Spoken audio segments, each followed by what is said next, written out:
પ્રધાનમંત્રી નરેન્દ્ર મોદીએ રાજેન્દ્ર ચોલાને સમર્પિત એક વિશેષ સ્મારક સિક્કો બહાર પાડ્યો. તમિલનાડુના ઐતિહાસિક ગંગાઈકોંડા ચોલપુરમ મંદિરે આયોજિત આદિ થિરુવરથાઈ ઉત્સવ દરમિયાન એક વિશેષ સ્મારક સિક્કો રિલીઝ કર્યો છે, જે ચોલ રાજા રાજેન્દ્ર ચોલાને સમર્પિત છે. આ પ્રસંગે રાજેન્દ્ર ચોલાના 1000 વર્ષીય દરિયાઈ અભિયાન અને ગંગા નદીના તટના વિજયની ઉજવણી તરીકે મનાવવામાં આવે છે. આ સિક્કો 1000 મૂલ્યનું છે, જેમાં આ દ્રષ્ટિકોણથી ભારતની સંસ્કૃતિ અને સમૃદ્ધિને પ્રતિબિંબિત કરતી સુંદર કળાત્મક ડિઝાઇન છે, જેમાં આર્યસો વિરોધી, રાજમુખી, અશોક સિંહમુખ, રૂપિયાનો લોગો અને વિવિધ ભાષાઓમાં લખાણો શામેલ છે.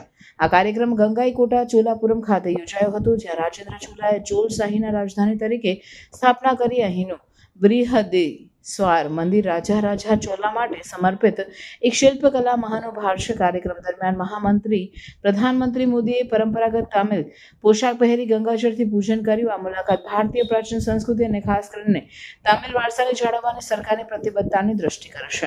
આ સ્મારક સિક્કા અને ભારતની સંસ્કૃતિ અને ઐતિહાસિક સફળતાઓ પર રાષ્ટ્રીય ગર્વ પુનરુત્થાન તરીકે જોવાય છે.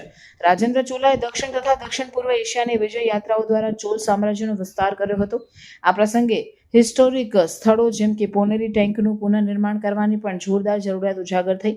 આ પહેલ વડે ભારતની ઐતિહાસિક વારસાને ઉજવવા અને પ્રવાસન અને યુવાઓમાં જાગૃતિ વધારવા પ્રયત્ન કરવામાં આવ્યો છે. આ ઐતિહાસિક પ્રસંગે યુનેસ્કો વર્લ્ડ હેરિટેજ બૃહદીસ્વાર મંદિરમાં પ્રસિદ્ધ સંગીતકાર ઇલૈયા રાજા દ્વારા ખાસ કાર્યક્રમ પણ યોજાયો હતો.